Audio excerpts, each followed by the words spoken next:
So you all know that tech isn't really inclusive, right? Like, you've heard that, and you know it's true. When we look at the tech community, here's a picture of the Android team with Steve Wozniak at Google. Two women. See any people of color? We look at the myths about founders. What do founding teams look like? Think about the Silicon Valley show. We think of founders as men. Most people don't think of techies as people who look like this. Ashton, one of our Hack the Hood young people.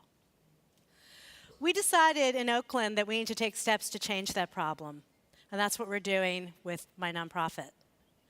What we're doing is we're teaching tech skills to young people in Oakland and around the Bay Area so that they can move from being people who consume tech but think tech is a career that isn't for them to being people who actually think about real careers in tech, not only coding, but many other roles, and know that they can do them. And in doing that, we're really changing the equation around what feels possible for them. We're building on young people of color's resiliency, their innovation, their ability to solve problems, and giving them opportunities that most of them aren't getting in schools, and role models they're not seeing in their families. It's been incredibly powerful, and one of the reasons I wanted to come here and speak is we do the work by partnering with local business networks and CBDs and working so that they build websites for local community organizations. So their real-world, hands-based practice learning is all happening by helping small business. And it's incredibly transformative. They go from being on their phone all the time to being people who actually are creating websites and web tools. They get really excited about all the tech professionals they meet. They go to companies like Yahoo, Google, Pandora, and they meet professionals. They take workshops. They go on site, and all of a sudden, this world that seemed very alien to them just starts to open up. It's incredibly powerful, and I keep doing this work because of the transformation. This is Norma Soto, who did not think about tech at all and took our program this summer, and she's one of the kids who's going to visit Stanford in a few weeks. She went to UC Davis. She now wants to be a coder. It's been just a transformational path for her to realize that that's something that she could do. Hack the Hood's also been really transformational for me. I started out as a techie. I moved from New York to Silicon Valley to be an executive.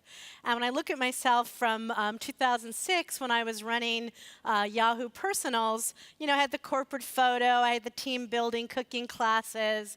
I was out, you know, visiting tech conferences with bloggers. And somehow, after I moved to Oakland, my goals shifted. And I found myself by 2013 running this small little pilot program, this little nonprofit that said, could we teach tech skills to young people of color? And I feel like I chose this work at a very pivotal time. I moved to Oakland, and I started to see that tech buses were coming through our community, the Yahoo buses, the Google buses, other buses. And my neighbors in North Oakland, many of whom had lived there for generations, were very angry and resentful. Who are these buses? What were these jobs? How are these people getting on these buses anyway?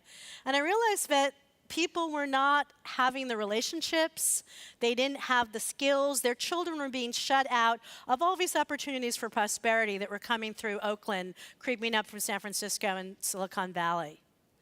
So we really realized that projects like Hack the Hood were super important as a way to build inclusion. And what we do is we help young people work with merchants to make sure that all these merchants in these small communities actually show up on Google Maps and places. So we're making a difference for local small business as well. For youth who really felt like this wasn't for them, it's so transformative.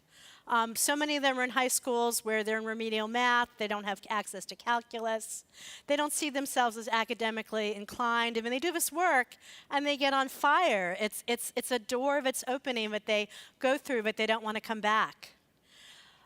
Hack the Hood started in 2013 with 18 young people funded by the city of Oakland.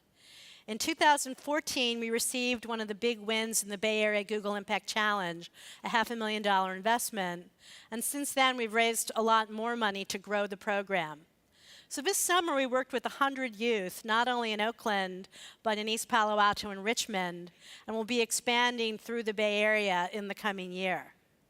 It's a model that's community impact. We partner with local business organizations, city government, economic development organizations, so that together we can create an ecosystem that's really offering opportunity, not only young people who feel shut out of tech, but to small businesses who need access to quality services that they don't have. And since you all work with small businesses, you know how much so many small businesses don't have mobile-friendly websites, don't know how to start or maintain websites, and often are just so behind the curve because they have so many other pressures that they have to deal with. And having a young person be their consultant who helps them not only build and create a website, but teaches them how to actually use it and maintain it is very powerful for the kids too. The kids all end up becoming very entrepreneurial and wanting to start their own web businesses or their own companies because they work with all of these people who have such a passion to do something on their own.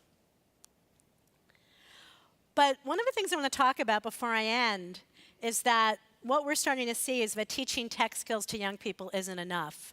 As a techie who worked in a very non-diverse environment, I really felt like empowering people to make more money to do these jobs was critical. But people on my team are starting to say things to me like, well, why do we have to do all the work? Why is it the young people of color who have to change? Why don't the tech workplaces change? And I think those are very, very fair comments. We can't prepare young people to work in environments that aren't welcoming to them.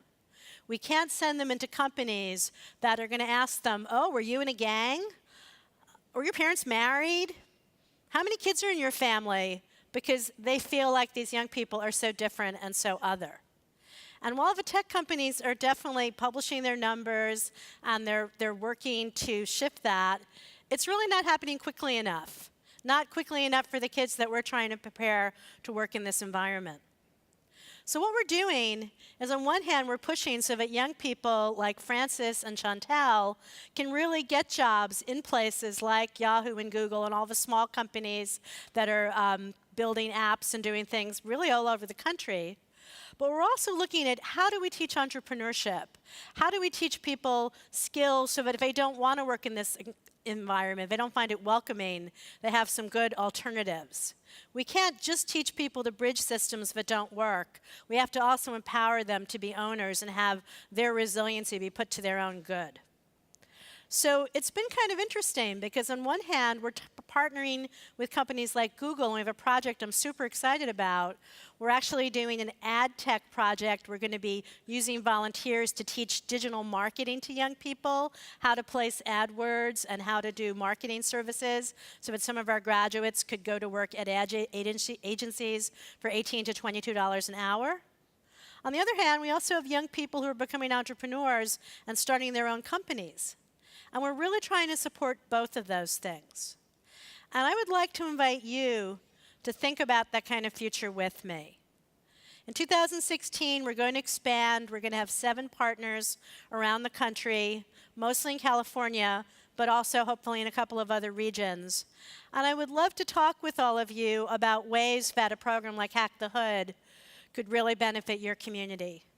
We have a train-the-trainer model. So what we do is we come in, we work with youth groups, we work with the city, we work with CBDs and BIDs, and we train everybody, we support them, we have a curriculum, we have evaluation, and we have the ability to get young people really, really excited about this work and give them a real feeling of competency. So I would like you to think about how being more inclusive, opening up the beginnings of tech that are in your community, the marketing, all the agency, all the way the tech is flooding through everything. And think about how you could use something like us as a tool to help you make some of the transformations to both the economy and to opportunity for young people happen where you are. Thank you.